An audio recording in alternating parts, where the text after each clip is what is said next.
할렐루야. 2월 6일 월요일 새벽 기도를 시작하겠습니다. 사도신경으로 우리의 신앙을 고백하시겠습니다. 나는 전능하신 아버지 하나님 천지의 창조주를 믿습니다. 나는 그의 유일하신 아들 우리 주 예수 그리스도를 믿습니다. 그는 성령으로 잉태되어 동정녀 마리아에게서 나시고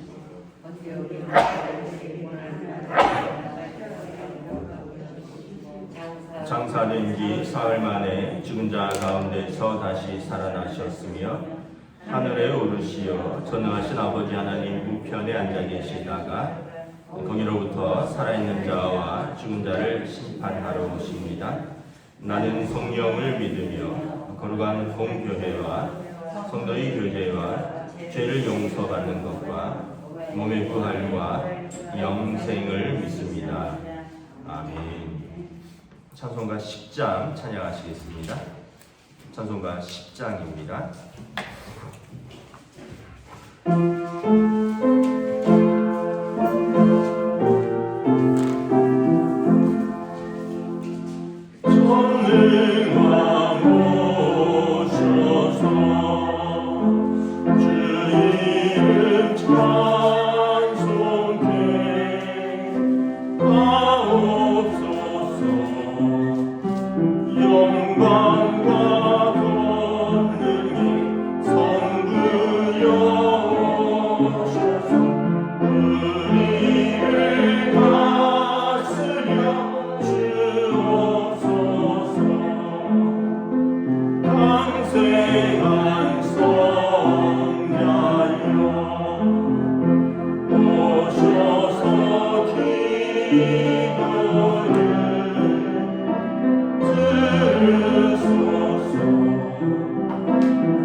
사무엘상 8장 1절부터 22절까지 말씀입니다.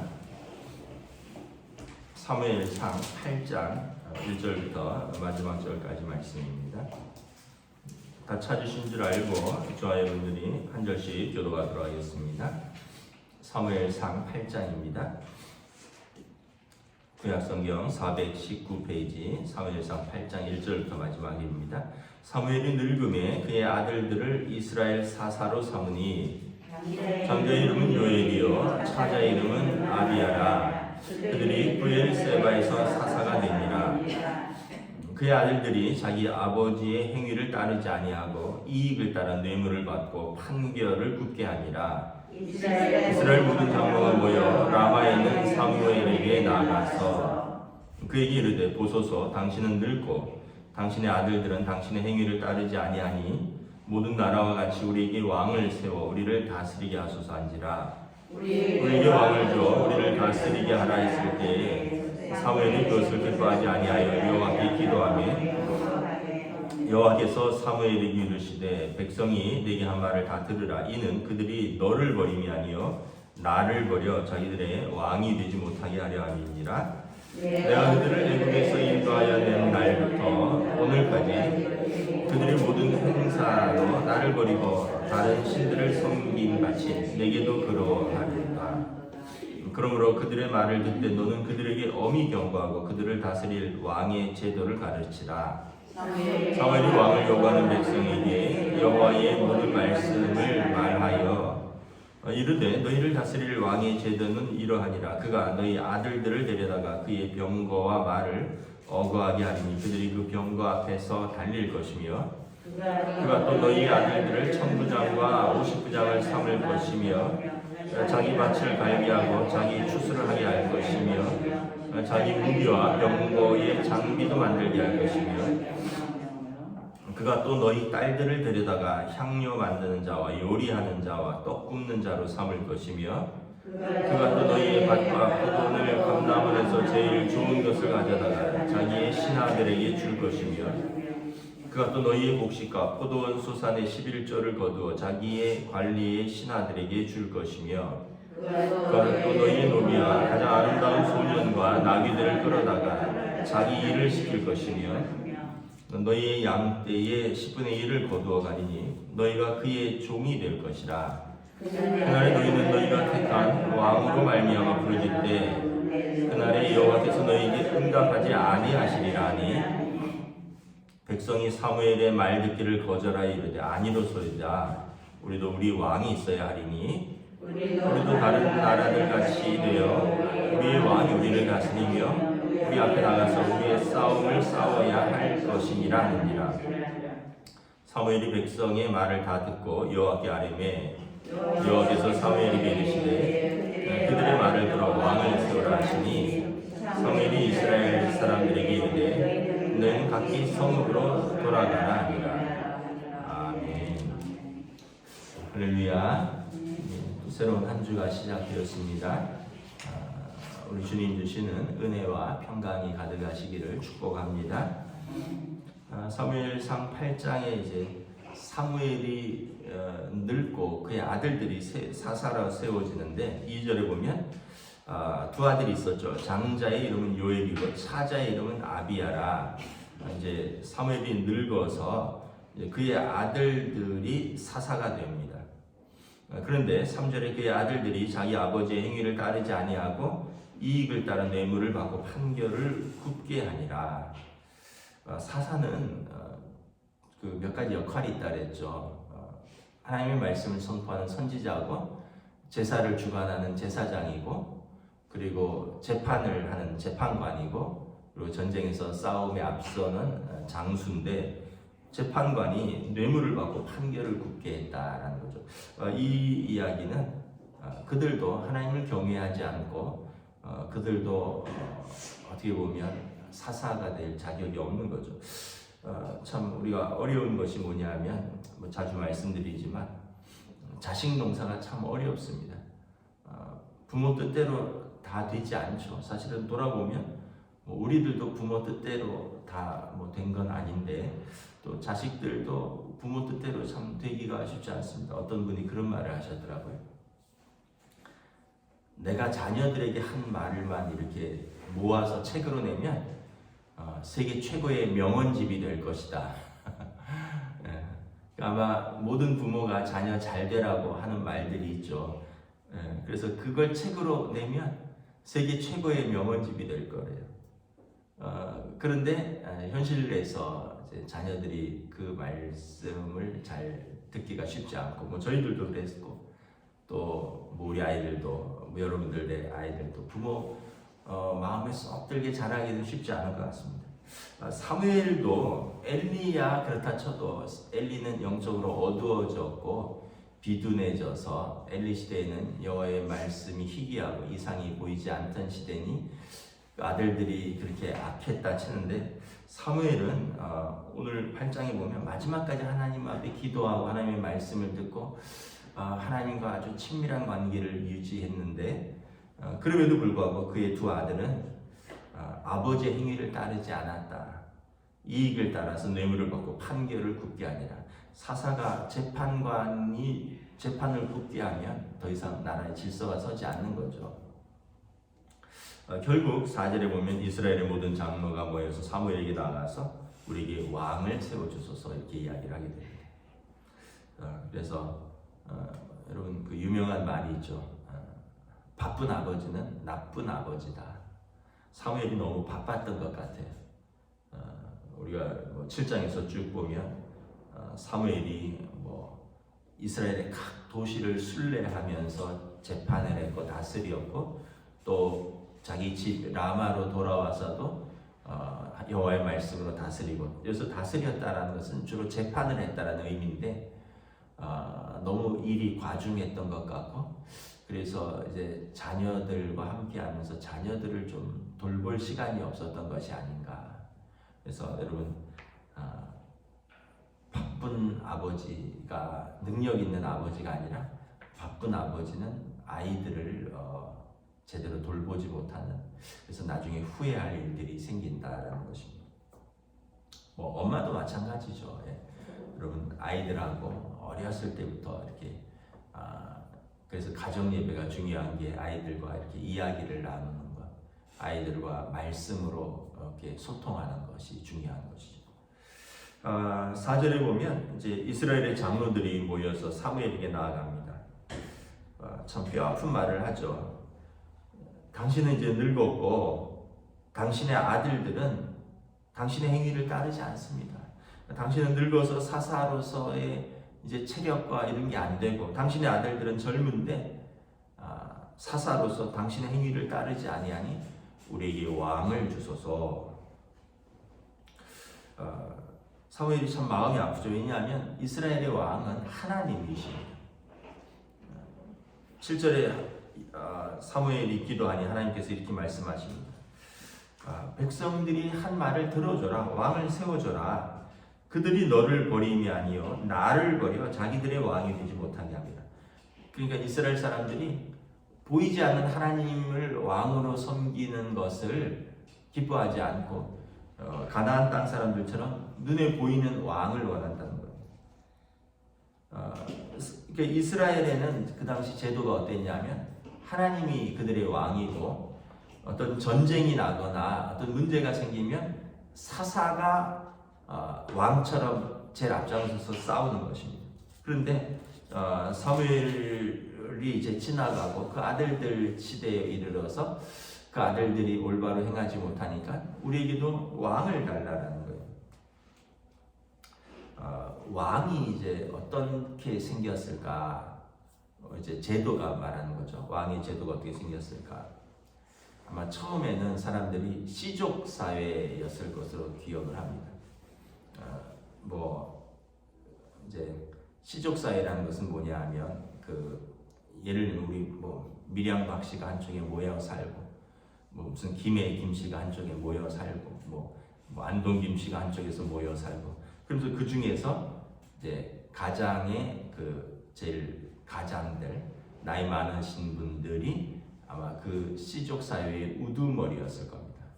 그런데 이제 그 부족들 간에 싸움이 일어나겠죠.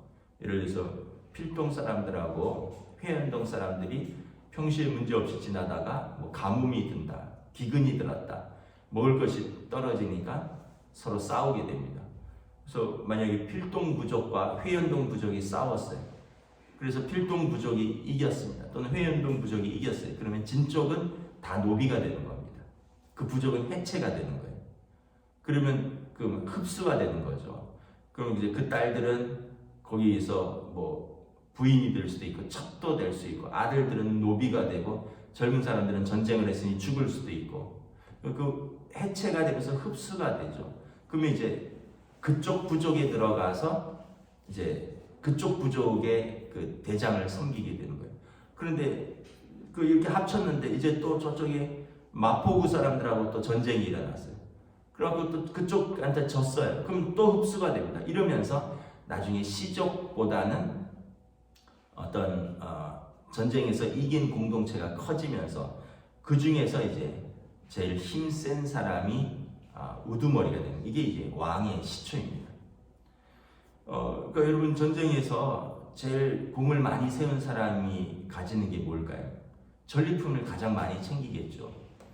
제일 넓은 땅에, 제일 큰 집에, 또 제일 밭을 많이 갈아야 되니까 노비들도 제일 많이 필요하고 여인들도 많이 필요하고 왜냐하면 그 사람이 전쟁에서 힘이 세고 제일 잘 싸우니까 이 사람이 우리 부족의 그 전쟁에서 자기 부족을 지켜줄 사람이니까 그 사람에게 그만큼 대우를 해주는 겁니다. 그러다가 이제 나중에 이제 이것이 국가 형태가 되고 그런 사람이 왕이 되는 겁니다. 그래서 여러분 우리가 조선시대 뭐 드라마 같은 걸 보면 왕은 하늘이고요, 백성은 땅입니다. 근데 이게 지금 생각하면 참 이해가 안 가는 거죠. 어찌 사람 위에 하늘과 땅이 있을 수 있겠습니까? 지금도 여러분 있긴 있어요. 어떤 식으로 있습니까? 여러분 돈이 많으면 하늘이에요. 회사에서 회장님은 하늘입니다. 직원들은 땅이에요. 직원들 간에도 정규직이 있어요. 정규직들은 뭐 중간급이고요. 그 다음에 비정규직들은 언제 잘릴지 모르는 사람들은 또 땅에서도 지하로 들어가는. 그러니까 이게 지금도 보이지 않는 계급들이 있는데 옛날에는 노골적으로 아예 해놨죠. 왕이 있고 백성이 있어요. 왕이 지나가면 백성들이 왕의 얼굴을 쳐다보지 못하잖아요. 땅에다가 얼굴을 대고, 왜냐하면 하늘을 감히 못 쳐다보니까. 물러거라, 주상전하 지나가신다면 그 소리가 들리는 지역의 사람들은 다 땅에다 얼굴을 대는 거죠. 근데 이제 문제는 뭐냐 하면 왕이 성군이 되면 그 백성이 그래도 은혜를 입습니다. 왕이 나라를 평안하게 다스리고 재판을 올바로 하고 그리고 왕이 백성들을 위해서 힘쓰고. 근데 역사를 보면 한 10명 중에서 2명은 성군이고요, 한 8명은 한 2~3명은 보통이고요, 5명은 악한 왕입니다. 그러니까 50% 그러니까 뭐 뽑아서 둘 중에 한 명은 아주 악한 왕이고요, 그럼 한 명은 좋아야 되잖아요. 그렇지 않고요.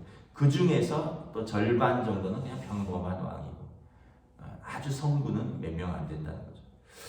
이스라엘의 첫 번째 왕부터 실패를 하죠. 그 다음에 다윗 왕, 훌륭한 왕이었죠. 솔로몬 왕, 지혜로운 왕이었는데 나중에 망가졌죠. 솔로몬의 아들 르호보암 때는 완전히 나라가 쪼개집니다. 그 다음부터는 걷잡을 수가 없습니다. 뭐 히스기야, 요시야 요 정도만 괜찮은 왕들이고 이스라엘의 수많은 왕들 중에서 손꼽습니다. 우리나라도 그럴 것이고. 그래서 여러분 우리가 이 땅의 제도는 완전하지 않다. 뭐 그렇잖아요. 여러분 전 문재인 정부 때 실망한 분들이 많죠. 지금 정부 때 실망한 사람들이 많아요. 저 대통령이 바뀌면, 정권이 바뀌면 좋아지겠지 했는데 뭐 더 실망한 사람도 있고, 그럼 그 다음 정권이 바뀌면 더 좋아지겠지 했는데 또 실망한 사람들도 있고. 그래서 여러분 뭐 인간의 제도는 결국은 우리를 만족시키지 못합니다. 그래서 이스라엘에는 참 그 당시에 특이했던 나라죠. 왜냐하면 모든 그 당시의 나라들이 그렇게 왕을 세워서 왕의 통치 아래에 있었는데 이스라엘만은 하나님을 왕으로 섬기고 그리고 사사들이 대리인으로 서 있었는데 이제 이스라엘도 가나안 땅에 와서 보니까 야, 왕이 좋아 보인다는 거예요. 우리도 왕을 달라. 사무엘이 속상해하니까 하나님께서 세워줘라. 그들이 사무엘 너를 버린 것이 아니라 하나님 나를 버린 것이다. 한번 세워줘봐라. 그러면서 9절부터 대신에 그들에게 왕의 제도를 가르치고 경고해라. 왕의 제도는 뭡니까? 11절에 너희 아들들이 병거의 말을 어거하며 그들의 병거 앞에서 달릴 것이다. 왕을 위해서 전쟁에서 이제 징병될 것이다. 여러분 세상에 두 사람들이 있습니다. 군대 간 사람과 안 간 사람. 세상에 두 부모가 있습니다. 군대 보내본 부모와 안 보낸 부모. 군대 안 보낸 부모는 말을 하지 마세요. 여러분 아들들이 군대 가 있는데 부모는 정말 마음이 조마조마해요. 뭐 북한에서 미사일 한 방 쏜다 이러면 또 비상 걸릴까봐 마음이 조마조마해요. 휴가 나오기로 했는데 뭐 북한에서 미사일 한 방 쏜다 이러면 휴가 다 취소돼요. 비상이에요. 저희는 이제 2월달에 두 아들이 다 군대에 들어가는데 참 마음이 좀 그렇습니다. 사무엘에게 말을 합니다. 너희 아들들은 왕을 위해서 징병될 것이다. 또 12절에 너희 아들들이 왕의 신하들이 될 것이다. 천부장과 50부장 삼고 왕이 신하가 되면 왕의 밭을 갈아야 될 것이다. 왕의 무기를 만들어야 될 것이다. 또 13절에 너희 딸들은 왕의 요리하는 사람, 왕의 향 만드는 사람, 왕 떡 굽는 여인들이 될 것이다. 또 너희 밭에서 제일 좋은 것, 포도원과 감람원, 올리브죠. 뭐 이런 것들에서 제일 좋은 것은 왕에게 바쳐질 것이다. 지금도 뭐 그런 것들이 남아 있잖아요. 뭐 어디 특산품은 왕의 상에 올리던 것이다. 뭐 그런 것들이 있잖아요. 왜냐하면 제일 좋은 거는 그 지역에서 왕에게 드리던 겁니다. 그러니까 너희 밭에서 가장 좋은 건 왕에게 가야 될 것이다. 너희 곡식의 포도원, 소산, 모든 11조는 왕에게 갈 것이다. 세금을 말하는 겁니다. 너희 열심히 일해서 세금 왕에게 낼 것이다. 그리고 그 세금으로 왕의 신하들과 왕들이 이제 먹을 것이다. 16절에 너희 노비 중에서 가장 아름다운 소년들, 가장 일 잘하는 소년들, 너희들에 있는 동물 중에서 가장 좋은 것은 왕이 가져갈 것이다. 너희 양떼의 10분의 1도 왕이 가져갈 것이다. 그리고 18절에 너희가 그 왕 때문에 너희가 부르짖을 날이 올 것이다. 그 국가가 세워지면 세금을 내야 됩니다. 왜냐하면 국가가 운영돼야 되잖아요. 공무원들이 있고 그리고 그 공무원들은 또 국가를 위해서 봉사하니까 자기 직업이 아니라 국가에서 세워진 일들을 해야 되니까 그 세금을 내야 되잖아요. 그러니까 그 얘기입니다. 너희 밭의 추수, 너희 소산의 10분의 1을 세금으로 내면 그것으로 왕과 그들의 관리들에게 주게 될 것이다. 그런데 이제 그 왕이 성군이면 다행인데 그 왕이 나쁜 왕이면 너희는 압제당할 것이고 그리고 세금은 세금대로 뜯길 것이고 너희가 하나님 앞에서 그 왕들 때문에 고통당하게 될 것이다. 이제 19절에 백성들이 사무엘 말 듣기를 거절합니다. 아니로소이다. 그래도 우리에게 왕이 있어야 할 것입니다. 20절에 다른 나라들처럼 우리도 왕을 주셔서 우리도 인간 왕이 싸움이 날 때 우리 앞에 서기를 원하나이다. 알았다. 왕을 세워주겠다. 하나님께서 너희가 하나님을 버리니 하나님께서 또 너희와 함께 하시기가 쉽지 않겠구나. 그래서 왕을 세우게 되는 것이죠. 말씀을 마치도록 하겠습니다. 우리가 오늘 말씀은 핵심이 두 가지입니다. 어쨌든 우리 자녀들을 위해서 부모가 기도하고 자녀들과 소통하면서 하나님 앞에 세워갈 수 있도록 힘쓰는 것이 부모의 마지막까지 사명입니다. 두 번째는 하나님을 왕으로 섬기는 것이 우리의 성도의 사명입니다. 물론 우리는 이제 이 땅에 제도가 있어서 그 제도에 순종해야 되지만 하나님 말고 사람에게 소망을 걸고 하나님 말고 완전한 제도에 우리가 소망을 거는 것은 사실은 불가능한 일이다. 지금까지 어떤 나라도 어떤 체제도 인간에게 만족을 줄 수는 없었습니다. 그래서 완전한 나라는 하나님 나라입니다. 그래서 우리가 하나님을 온전히 섬기면 그리고 그 왕이 하나님을 온전히 섬기면 그 백성은 편안하게 되는 겁니다. 그래서 우리가 섬기는 사람들이 또 우리가 하나님을 온전히 섬길 수 있고 그들을 위해서 기도하는 것뿐입니다. 기도하겠습니다. 하나님 은혜를 감사합니다. 오늘 사무엘이 늙음에 이제 그들의 아들이 사사가 되었는데 그들의 아들이 아버지의 행위를 따르지 않고 돈을 받고 재판을 굽게 함으로 이스라엘의 장로들이 이스라엘의 왕을 요구하게 되는 것을 바라봅니다. 그리고 그들의 왕을 세울 때 그들이 하나님보다 인간 왕을 더 의지하고 더 사랑하게 될 것인데 그러나 그 왕들은 너희를 압제하고 너희를 힘들게 할 것이다. 하나님이 너희의 왕이 되는데 부족하냐? 참으로 사무엘이 묻고 슬퍼하는 것을 바라봅니다. 오늘 우리의 삶에서도 오늘 우리가 주인으로 삼은 것은 무엇인가 한번 돌아볼 수 있기를 원합니다. 때로는 우리가 사람을, 때로는 어떤 제도를, 때로는 어떤 이데올로기를, 때로는 물질을 우리의 주인 삼았지만 그것이 우리를 만족해 하는 것이 아니라 우리가 하나님을 우리의 주인 삼을 때, 하나님을 우리의 왕으로 삼을 때 너희가 먼저 그 나라와 그 의를 구할 때 이 모든 것을 너희에게 더하시리라 말씀하시는 우리가 하나님의 말씀을 듣고 우리의 삶에 우리 주님을 섬길 수 있도록 인도하여 주시옵소서. 감사를 드리오며 우리 주 예수 그리스도의 이름으로 기도드리옵나이다. 아멘. 하늘에 계신 우리 아버지, 아버지의 이름을 거룩하게 하시며 아버지의 나라가 오게 하시며 아버지의 뜻이 하늘에서와 같이 땅에서도 이루어지게 하소서. 오늘 우리에게 용하여 주시고 우리가 우리에게 잘못한 사람을 용서하여 준 것 같이 우리 죄를 용서하여 주시고 우리를 시험에 빠지지 않게 하시고 악에서 구하소서. 나라와 권능과 영광이 영원히 아버지의 것입니다. 아멘.